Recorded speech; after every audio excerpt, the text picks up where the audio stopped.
ನಮಸ್ಕಾರ ವೀಕ್ಷಕರೇ, ಎಸ್ಎಂ ಸುದ್ದಿಮಿತ್ರ ಚಾನೆಲ್ಗೆ ಸ್ವಾಗತ ಸುಸ್ವಾಗತ.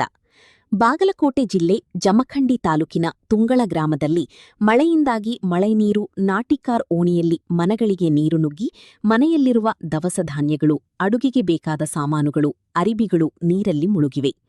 ರಾತ್ರಿಯಿಡೀ ಕುಟುಂಬಗಳು ರಸ್ತೆ ಮೇಲೆ ಇದ್ದಾರೆ ಹಾಗೂ ಜಮಖಂಡಿ ತಹಶೀಲ್ದಾರ್ ಅನಿಲ್ ಬಡಿಗೇರ್ ಸರ್ಗೆ ಕಿತ್ತೂರು ಕಲ್ಯಾಣ ಕರ್ನಾಟಕ ಸೇನಾ ಪಾರ್ಟಿ ರಾಷ್ಟ್ರೀಯ ಅಧ್ಯಕ್ಷರಾದ ಸಿದ್ದನಗೌಡ ಪಾಟೀಲ್ ಇವರು ಫೋನ್ ಹಚ್ಚಿದರು.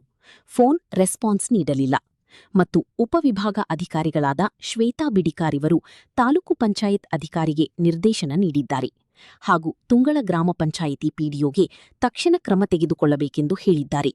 ತುಂಗಳ ಗ್ರಾಮಕ್ಕೆ ಭೇಟಿ ನೀಡಬೇಕೆಂದು ಅಲ್ಲಿದ್ದ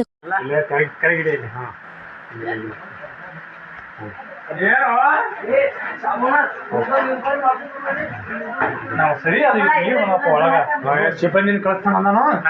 ಈಗೇನು ಸಿಬ್ಬಂದಿಗಳು ಬರ್ತಾರೋ ನಾನು ಬೋಸ್ಡೆ ಮಗ ಬರ್ತಾನೆ. ಬರ್ರಿ ಆಂಟಿ ಮಗ